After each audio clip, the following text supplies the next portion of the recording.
Ekosistem kendaraan listrik di Indonesia kembali mencatatkan terobosan. PT Mega Energi Biru Indonesia atau MEBI meluncurkan SPKLU Signature pertama di Indonesia yang mengusung teknologi pendingin cairan dan split charging. Infrastruktur ini diklaim mampu menghadirkan pengisian ultra fast hingga 400 kW.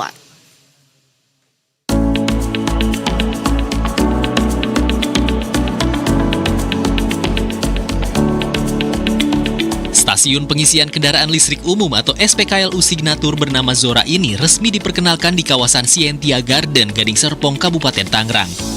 Peluncuran ini menjadi tonggak baru karena menghadirkan teknologi liquid cooled dan split charging yang memungkinkan distribusi daya lebih fleksibel, efisien, dan stabil pada suhu optimal. MEBI menggandeng Huawei Indonesia sebagai penyedia teknologi dengan dukungan PLN dan Summarecon Serpong.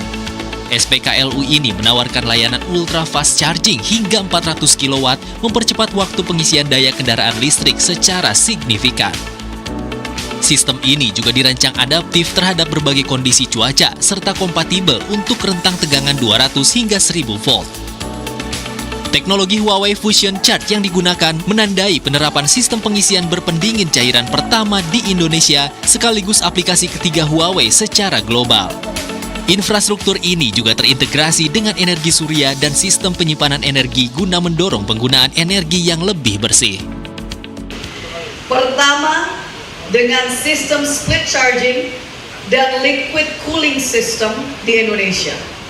Sebuah inovasi yang memungkinkan pengisian daya dengan kecepatan tinggi, distribusi daya yang lebih fleksibel dan efisien, serta stabilitas suhu yang optimal untuk menjaga performa dan keamanan.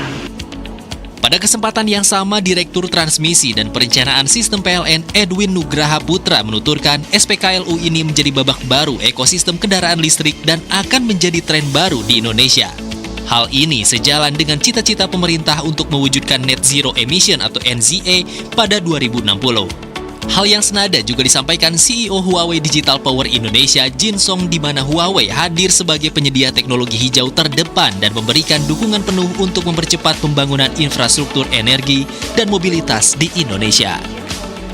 Infrastruktur ini bukan hanya menambah pengisian kendaraan listrik, tapi kita juga yakin ini menandai babak baru tentunya, bahwa pengembangan ekosistem kendaraan listrik Indonesia akan menjadi booming tentunya, dan cita-cita pemerintah untuk mencapai net zero emission itu bisa diwujudkan.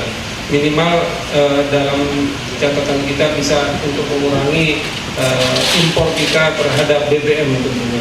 We will drive a higher quality development of the battery supply chain from all the upstream all the way to downstream, and potentially for the future battery recycling as well.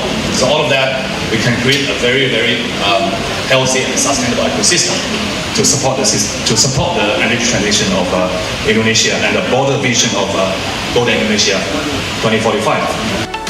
Kehadiran SPKLU Ultrafast ini pun diharapkan memperkuat kepercayaan publik terhadap kendaraan listrik, sekaligus mendukung target net zero emission Indonesia pada 2060. Monik Safira, Farisa Elvandini, Berita 1, Jakarta.